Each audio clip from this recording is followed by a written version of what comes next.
Welcome back to the Talking Stocks podcast. It's what we do. I'm Joe with Todd here as always. Todd, how are you? I'm doing good, Joe. It's sunny in New Hampshire, sort of. so we'll Yeah, still a little foggy at my house down by the coast, but I see some blue sky up there. There's some optimism.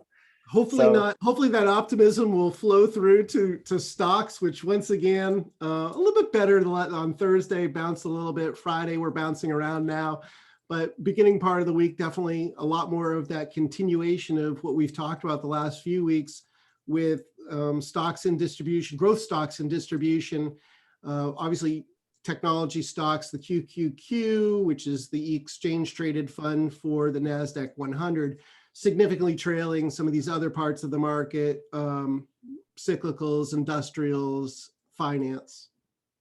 yeah, so I wanna get going today by just talking about this crazy incident that's going on in the Suez Canal in Egypt. Never did I think that we would be talking about Egypt on the Talking Stocks podcast, but here we are. And boy, do they have an issue in the Suez Canal, don't they, Todd? We are multinational, Joe, talking Yes, we about are. multinational things. And yeah, I mean, I'm sure you've seen them, and I'm sure all our listeners have gotten a lot of laughs from some of the meme. The meme game has been strong. Yes. What was the one I saw? It was like it was a play on Grand Theft Auto Vice City, and it was like Suez Vice City or something. I'm gonna see if I can find it, but yeah, here it is. Fast and Furious Suez Drift. That was what it was. Just and the ship is just still stuck there, and it sounds like it's going to be stuck there for quite a while. Well, So we might be talking yeah. about this like next week and the week after too. It's probably not too surprising that it could get stuck there for a while, given the fact they're trying to push it off with a bulldozer and two guys leaning on it like it's a car stuck in a snowdrift in New Hampshire. Yeah, I think they're going to need some bigger equipment, but it has some interesting potential implications on the markets just because of how much value in goods flows through there, right? We were talking before the show, and we figured out that it was somewhere between 5 and 6% of the world's oil flows through the Suez Canal. And obviously there are gigantic container ships like the one that's stuck that are carrying who knows what, but we can assume that it's goods that are manufactured in Asia that are being brought towards Western markets, Europe and the United States. And so there are certainly some companies out there that are going to be seeing some supply chain disruptions, right? I mean, the sheer size of the ship is just crazy to think about. I mean, the fact that it's as long as the Empire State Building is tall, and then you think about, I don't know if you've ever gone port. We have a port here called Portsmouth, and every once in a while they're coming with, and that's the ships that come in there. They're just not even close to the size of this thing. And you look at the containers on top and how high they go. It's a people were saying, oh, well, just unload it, and yeah.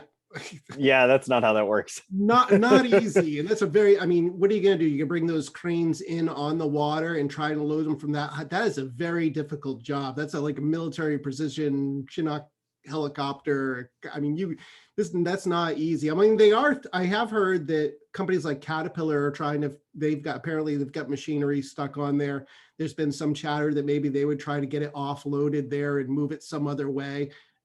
Possible, I suppose, to try and do this, but geez, I guess it depends on where they are on it, and if they can get access to it relatively easily without having to move all sorts of other stuff on this Jenga puzzle around. You talked about, roughly 5 or 6% of oil and natural gas flowing through the canal. Obviously, if you're in the canal now, you're kind of stuck. It's not like you can throw this thing in reverse, beep, beep, beep, get it out like your Amazon delivery truck. Right, the thing's a quarter of a mile long. Yeah, I mean, you're not going to be able to back this thing up. If you're the captain right behind that ship, you must be like, oh, come on. Exactly. Exactly. You've got all the people behind you, and you can't get from out underneath you. So, I mean, yeah, we saw on Wednesday, I think it was, oil prices jump up significantly. I think crude oil prices jumped about 6%.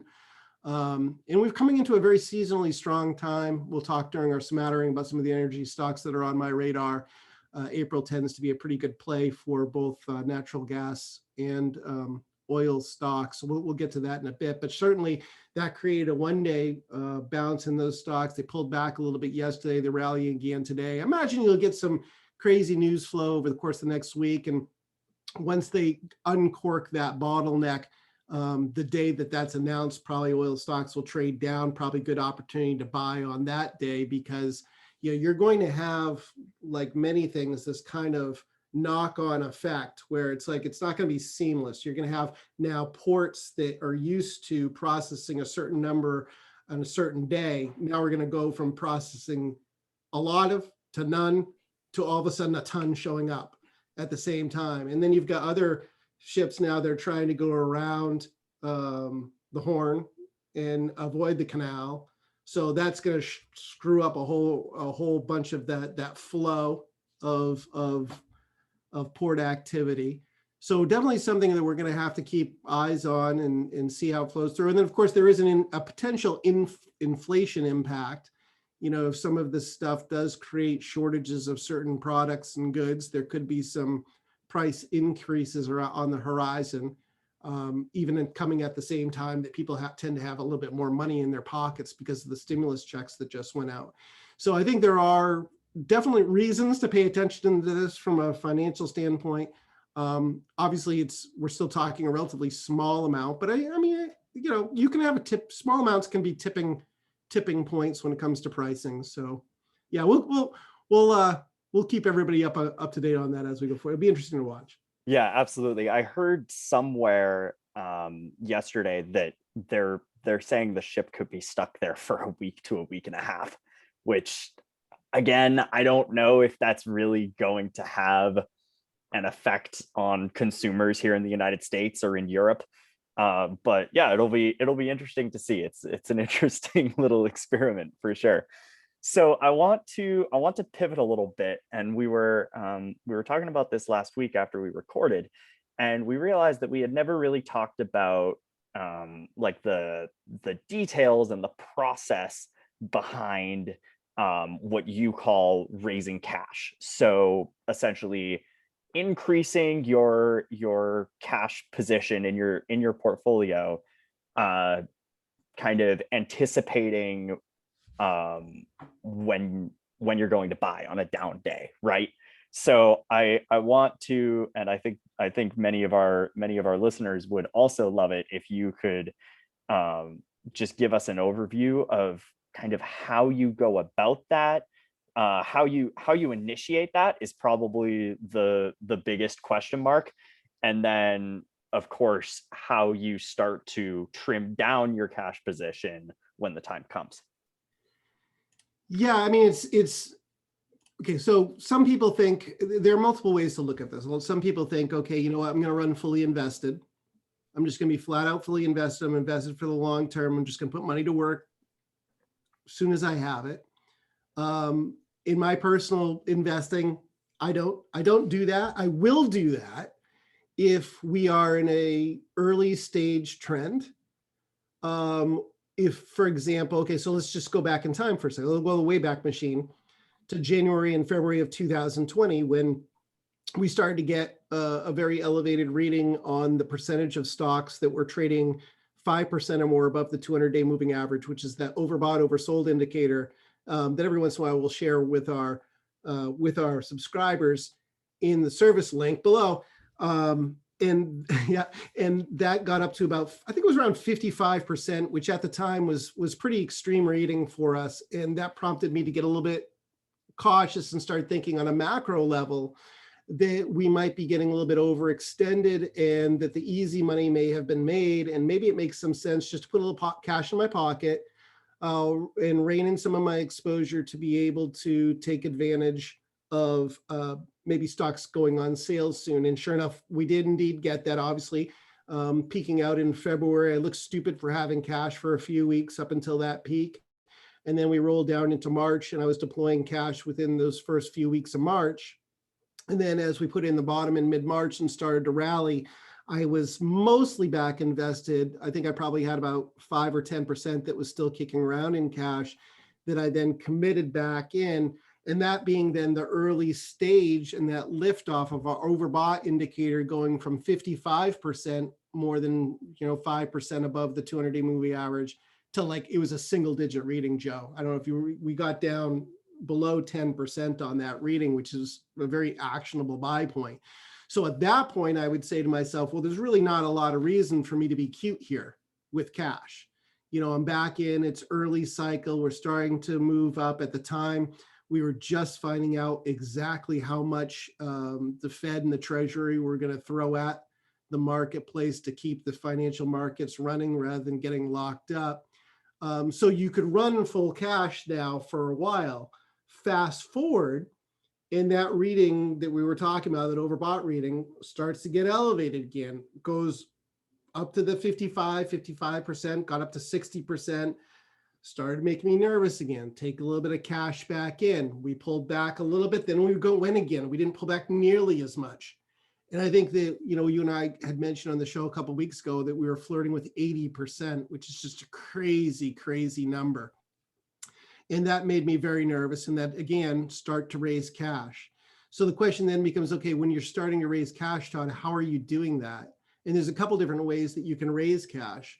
You can, I think that one good way to do it, I mean, everybody should go into every trade that they do with a thesis and a catalyst and, an uncle point.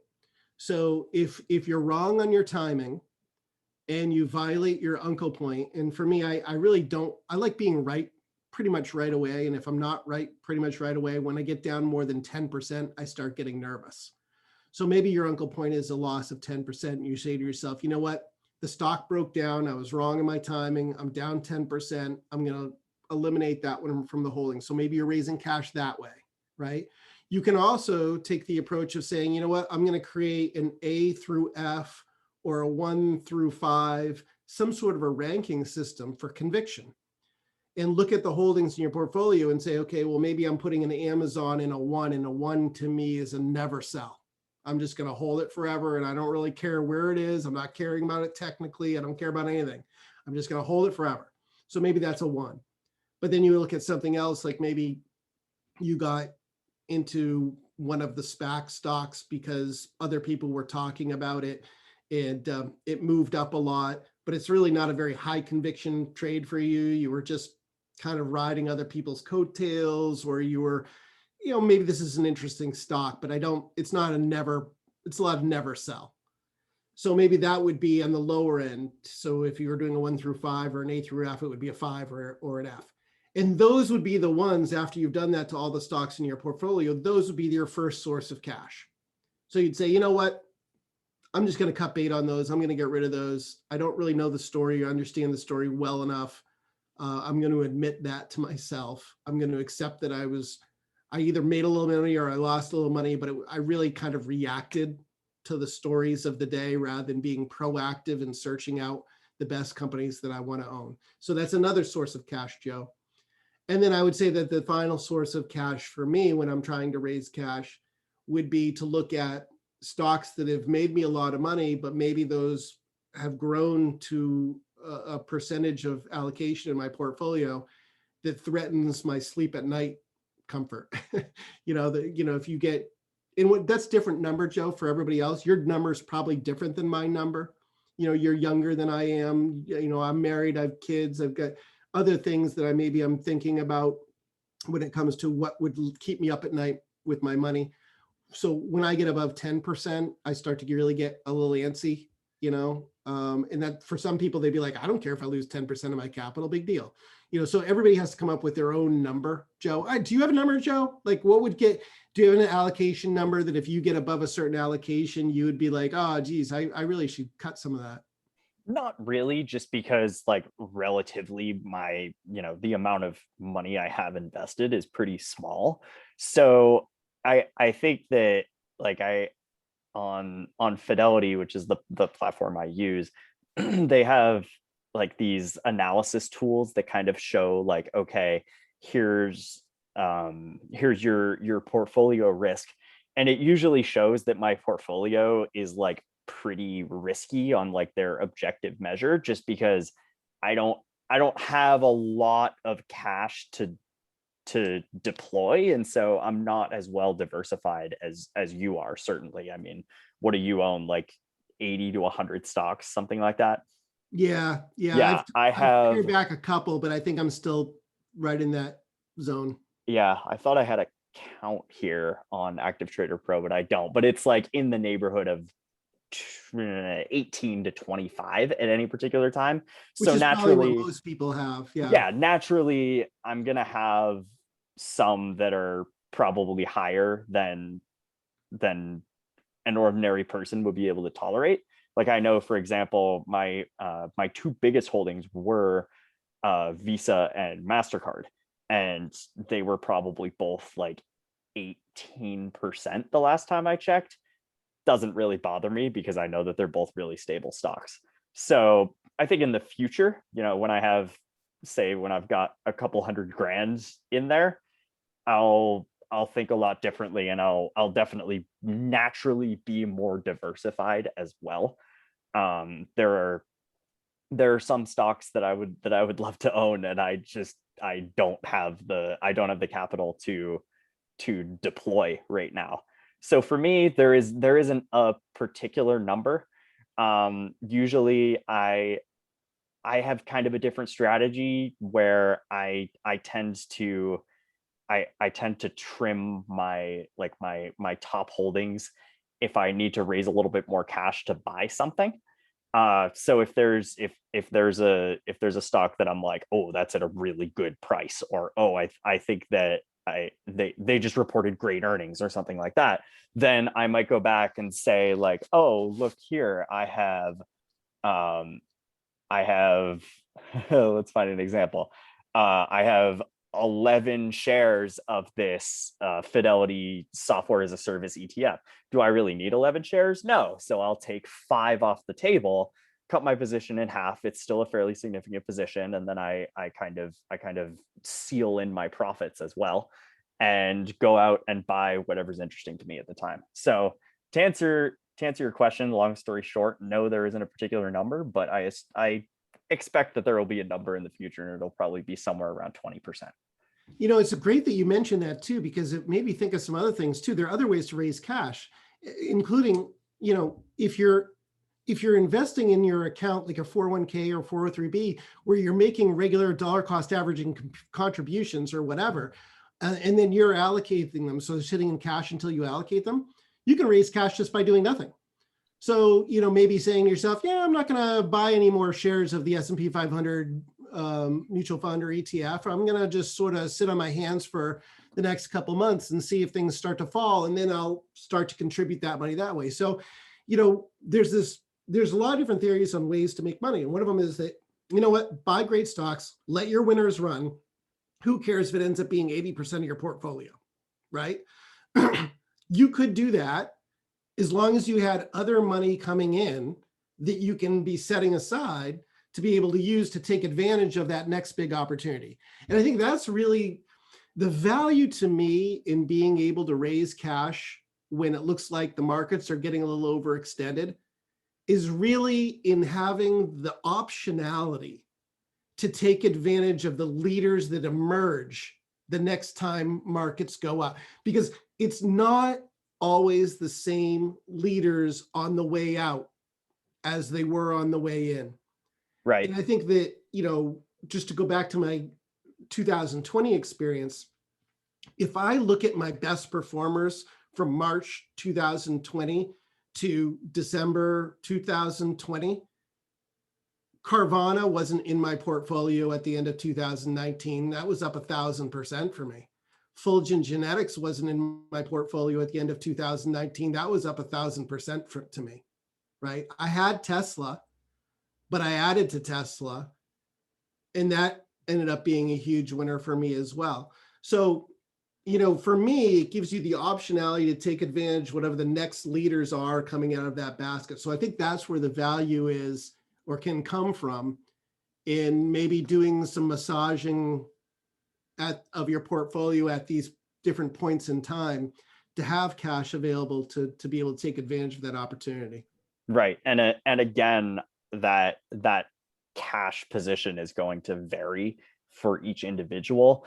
But just to get an idea, because I'm guessing there are some people out there who are kind of curious, what's the maximum amount of as a percentage of your portfolio, what's your maximum cash position you would ever hold in at any point in time?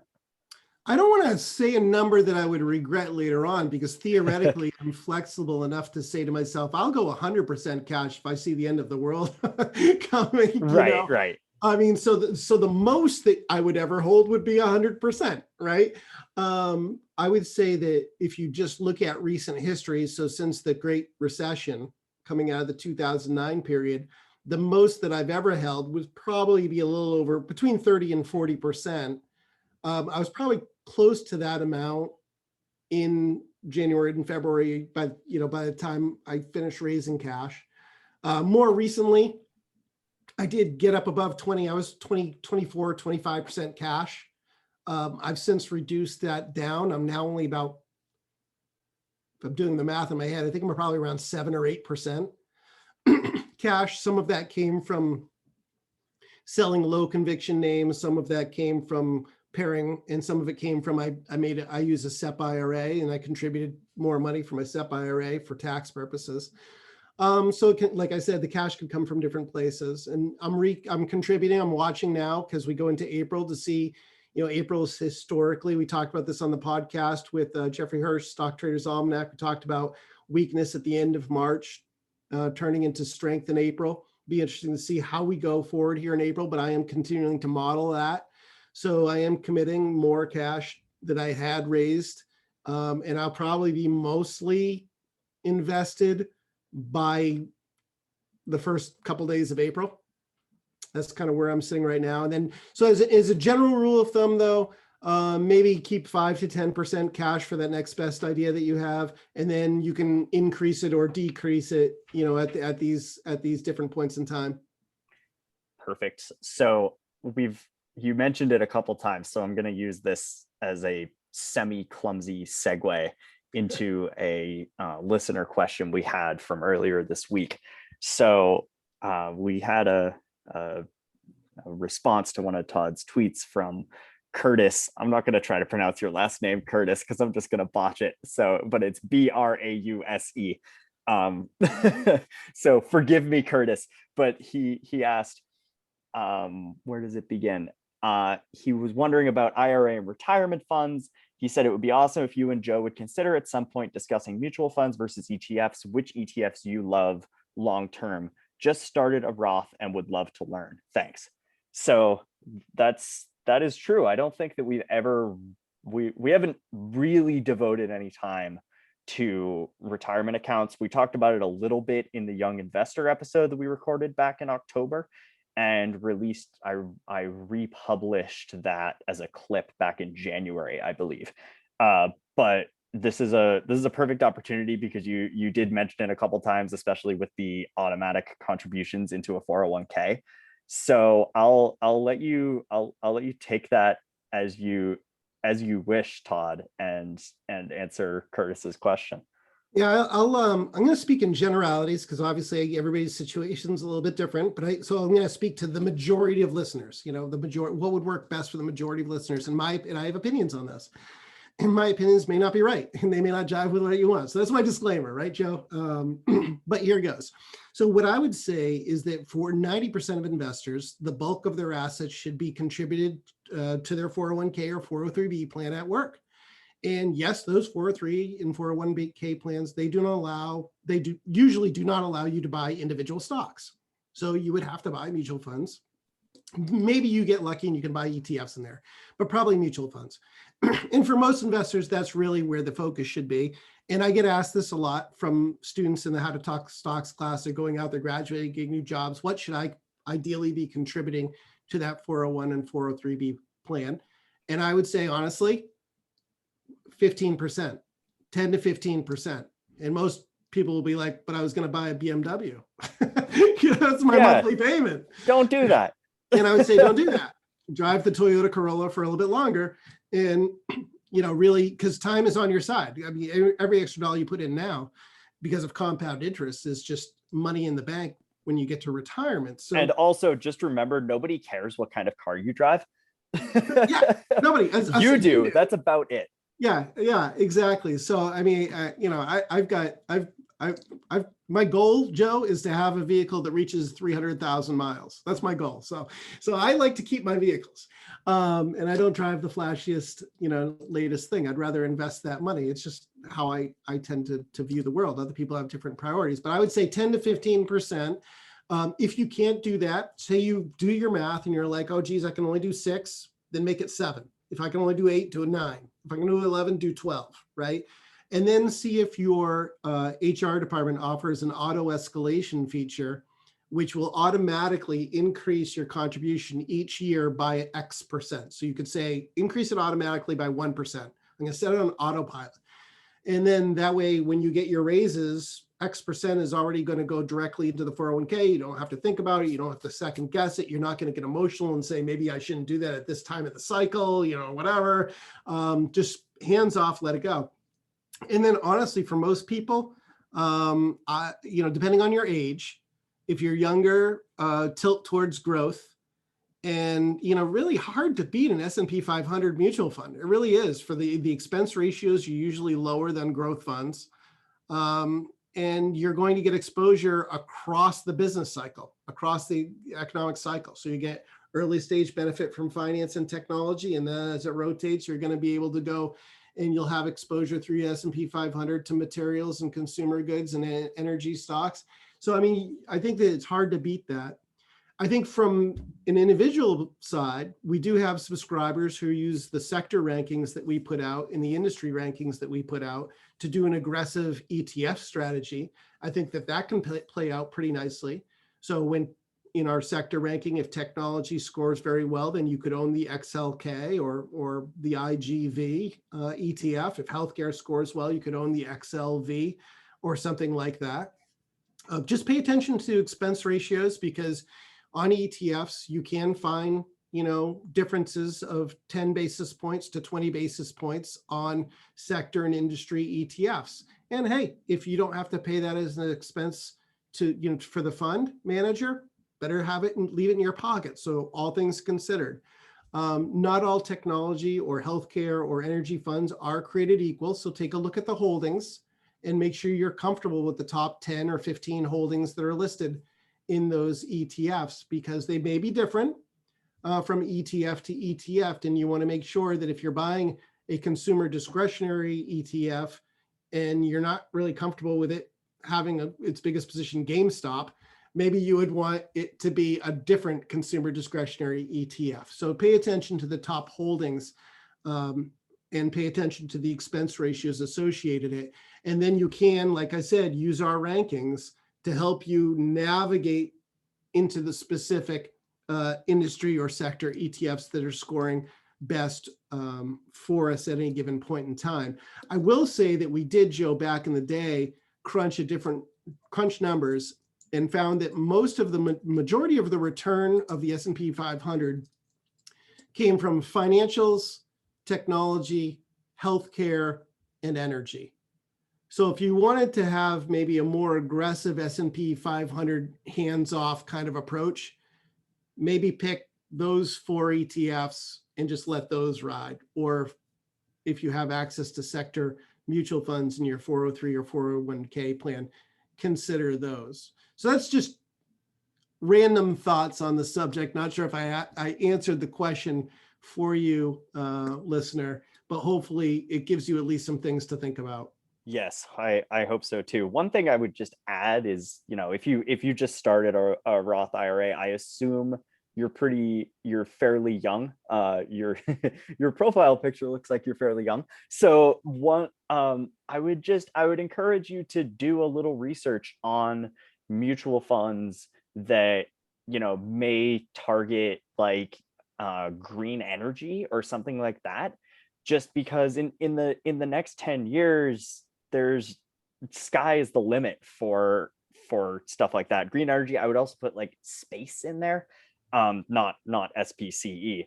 but a space related ETF or mutual fund, just to give it a look and see how your whatever broker you have, whether it's Fidelity or Schwab or any of them, they should all have like some sort of rating system that'll show you, and you can compare their returns over time compared to the S&P's returns and stuff like that. So if you find a mutual fund that's green energy or something like that, and you see that it's been around for 15 years and the average annual return is 40%, go for it, man. I mean, not going to say put all your eggs in that basket, but I think that's also a great way to kind of branch out and diversify. Yeah, I think as long as you're going in with eyes wide open, recognizing that it could be volatility, and it could be more volatility than the S&P 500 mutual fund, as long as it's money that you don't need within the next 3 to 5 years, then yeah, why not? The other point that raises, Joe, and I think it's a good point, is that the temptation as investors is that I'm going to pick the one winner. Well, oftentimes in emerging areas like space or green energy or machine learning or quantum computing or whatever, it's very hard to, or even if you look back to marijuana or betting or whatever, it's hard to pick the one. And what an ETF allows you to do is get a basket exposure. And the one that jumps to mind right now is like ARC Genomics, ARC-G, giving you exposure to all those genetic testing plays and the genomic biopharma companies. So rather than having to pick the best one and being wrong as a binary event, there's value, I think, in taking that basket approach and relying on the professional manager and paying a little bit more in expense ratio for that. But I think it does make sense to do it.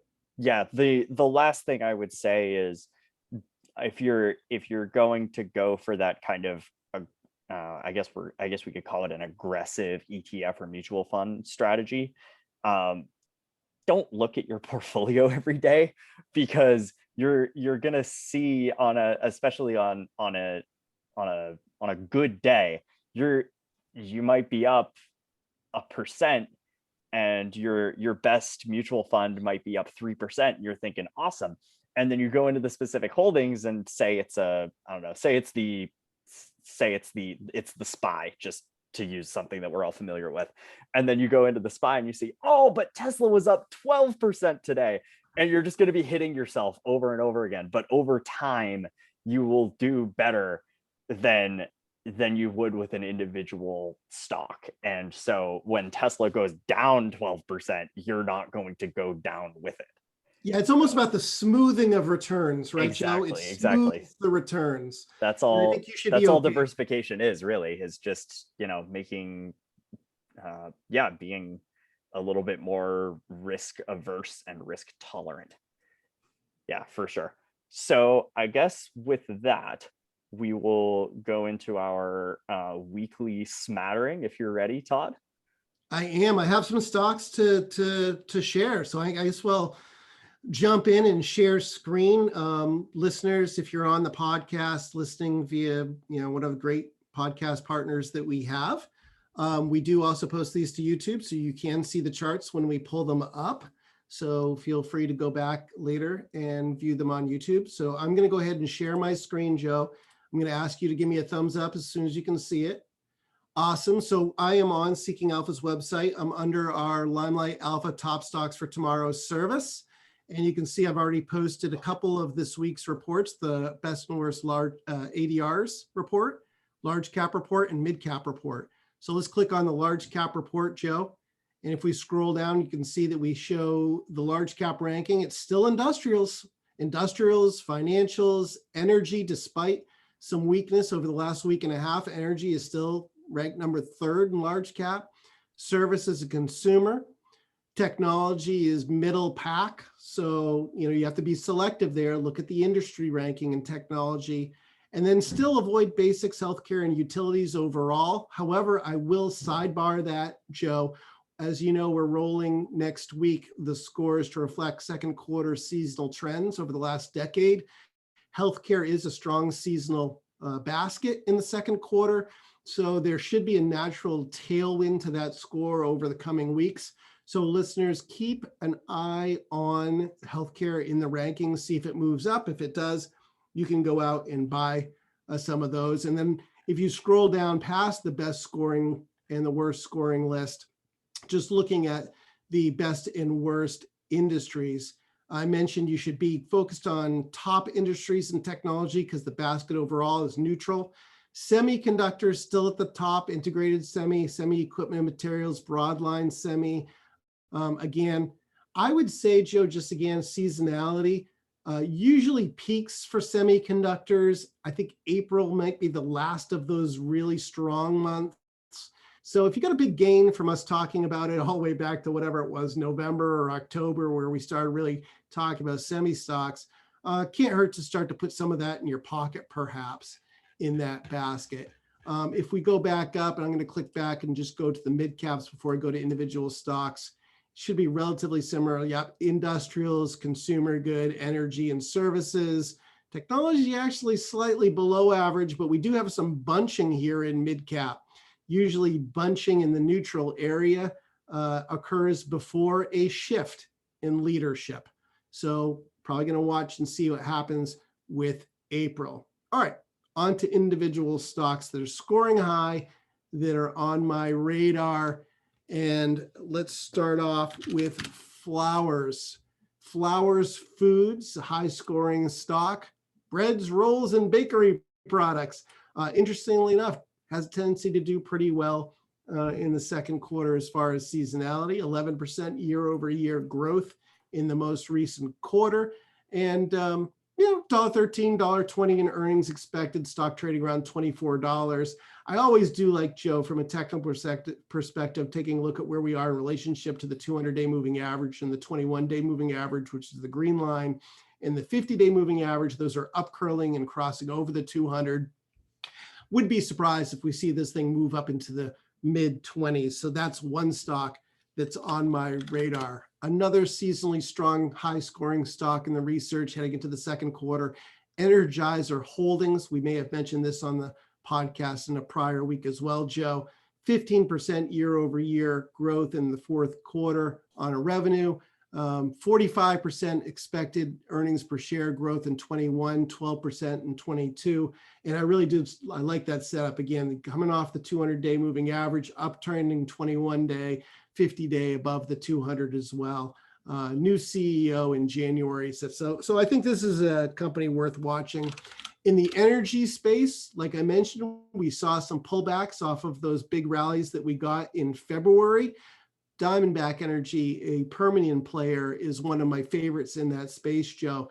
$88 peak here in early March, retreated all the way to the 50-day at about $70 per share, bounced off of that, and I think has an opportunity in April to rally up again towards those new highs, maybe even eclipse them. If you look at the year-over-year earnings expectations, again, crude oil prices are rising and have been rising because we're stimulating the economy. And then, Joe, we talked at the top of the show about the Suez Canal and some of the supply disruption there. And, we're looking at 304 in EPS in 2020, potentially going to 713 in 21, going to $9.12 in 2022. So if you're looking for an energy stock to play for April historical strength in the basket, that would be one that's on my radar. I would also take a look at Continental Resources. That's another one. CLR pulled back almost to the 50-day and now turning back up. Another shale player that you might want to get exposure to. I would also, in that same basket, look at CNX Resources, which actually held up better than all of them. Barely pulled back, touched the 50-day, now breaking out to new highs. So from a relative strength standpoint, new high in the relative strength. That's one I would definitely have on my list. Moving outside of that space, maybe take a look at Home Depot. We took a look at Lowe's the other week. Lowe's been a big winner. These home supply companies tend to do well in the summertime as people are doing things around their house. Nursing has high, if you look at the nurseries, that's a high margin business for these companies. So, that you like to see them. You like to see stuff going on in the home and garden area which brings me naturally to Site, a stock we've talked about again on the show last few weeks for strong seasonality. Site One Landscape Supply, symbol SITE. I do own that one personally now, so I want to make sure that everybody's aware of that. And then I guess I'd finish it up with two more stocks, Joe. O'Reilly Automotive. I really like the setup here, breaking out of that prior high of 496. Probably get a down day here. You could probably buy it again slightly below 500. Double-digit revenue growth, double-digit earnings per share growth, and tends to have strong seasonality because of the reporting from the winter season. Automotive demand for automotive supply parts, so these almost benefits from breakdowns in the winter months. It's a tough period for cars. So they're going to report those numbers. My expectation with the numbers will be pretty good, and that'll put a tailwind behind the stock. And then finally, Constellation Brands, which people probably know for their Corona Light brand of beer heading into the summer. Some pretty decent seasonality for this stock, sitting right above its 50 and its 21-day moving average, both of which look like they're upturning a little bit. Solid revenue growth last quarter, up 22% year over year. And earnings growth in the 7% expected in 21, 7% expected in 2022. So STZ is the symbol there on Constellation Brands. We can wrap it there. That's a pretty good smattering, Joe. Yeah, I'd say so. All right. So with that, I think we'll wrap things up. Any last words for us this week, Todd?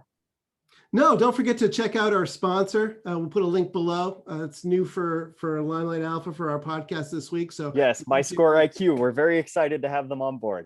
Absolutely. So please support our sponsor, and looking forward to talking again next week. Absolutely. All right. We will talk to you all next week. Take care, everybody.